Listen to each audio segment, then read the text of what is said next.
Hi, two things. First, I didn't make a video last week, so let me know what I can do to make it up to you in the comments. Second, you may be able to hear a fair amount of yelling in the background of this video. That's because I live in a student-heavy area, and it's Friday afternoon, and I am so done with the college lifestyle. Music swap suggestions for this week should make your skin crawl, so I recommend This Devil's Workday by Modest Mouse, Shank Hill Butchers by the Decemberists, and Night Vision Binoculars by Passenger. And yes, I do listen to Passenger. Don't you dare judge me. Anywho, I burned my wrist while making grits the other day, and it hurt like heck, so let's talk about literature. Okay, so y'all should know two things about me. First, I hate being scared. And second, I took a class in college called Crime, Horror, and Sci-Fi because evidently I like being uncomfortable, and it blew my freaking mind and drastically changed the way that I approach stories and storytelling. All this means that I now have a grudging, timid, squint between my fingers sort of appreciation for horror stories. Which is why I want to talk to you about a horror story that's been very much on my mind as of late. No surprise, it's by David Foster Wallace, and it's called Incarnations of Burned Children. It's like 2 pages long on the outside, and you must read it before you watch this video because of massive spoilers. There's a link in the description, and don't worry, I can wait.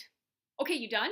Thoroughly creeped out? Yeah, me too, let's talk about that feeling. In Crime, Horror, and Sci-Fi, I was introduced to this quote by Stephen King. And as a friend of mine pointed out, David Foster Wallace's story falls pretty thoroughly into the third kind of fear, terror. There is no gory description, no horrifying grotesquerie, no slime, no spiders. There's only boiling water, which is such an insubstantial villain that it's already begun to evaporate and disperse. It's an antagonist that you can certainly feel, hear, and smell, but as soon as you turn around, it's gonna be gone, whether or not you keep the lights on. Anyway, I started marveling at how freaking scary this story is, how it's terrifying in exactly the way that King describes. Like most good scary stories, it wedges itself in the back of my brain and gives me goosebumps just when I think I've forgotten about it. Like, how is it possible to be so afraid of a situation that can be primarily avoided by either A, not knocking pots off the stove, or B, not wearing a diaper, or I guess some combination of the two? How is it possible to be so afraid when there isn't even an active bad guy, by which I mean somebody who causes suffering through their actions? And that made me wonder if the root of horror, or as King calls it, terror, is actually a feeling of impotence. Like, I don't know about the rest of you, but the things that scare the crap out of me scare me because I don't feel like I can beat them. That's why the idea of being outnumbered or overpowered or outgunned can keep me up at night, and it's also why I find being surprised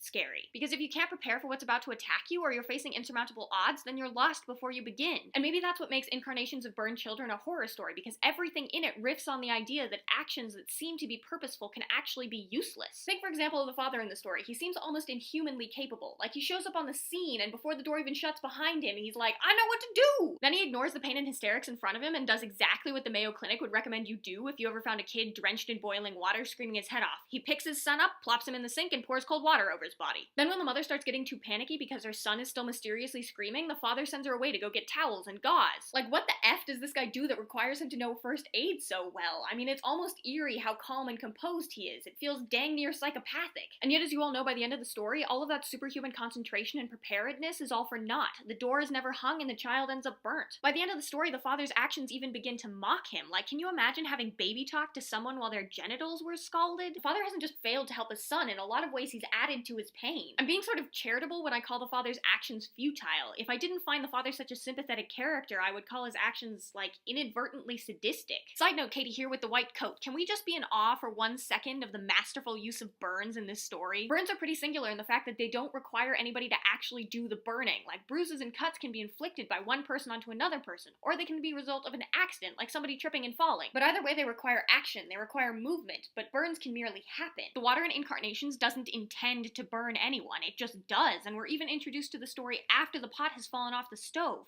So there is literally nada, zilch, zero harmful action being enacted in the story. The burning that causes so much fear and misery is a static verb. And then there's the fact that even minor burns hurt in a really unique way, as I was so recently reminded. Like, you can stick them under cold water, but as soon as you stop numbing the wound, the pain comes back, and they don't really lend themselves to like stitches or bandages, and they render pretty much all of your medical skill null and void. So in their own way, burns are a really powerful expression of impotence. But anyway, back to the main plot line. Here's the thing that occurred to me when I splashed some starch-saturated water on my body the other day and spent the next like 5 minutes cursing under my breath.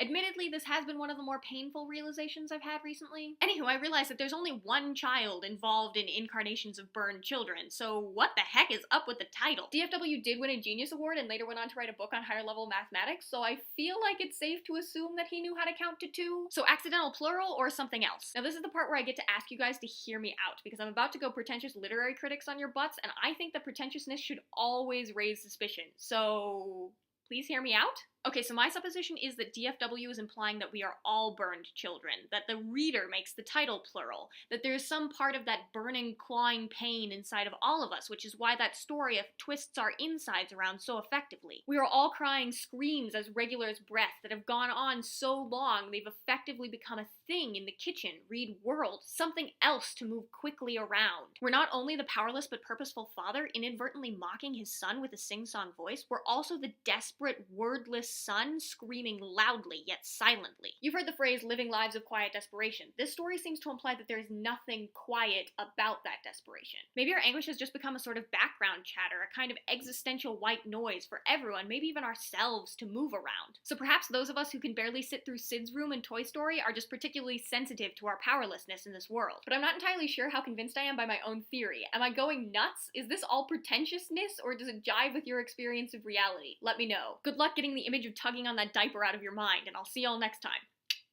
What is going on with my lighting today?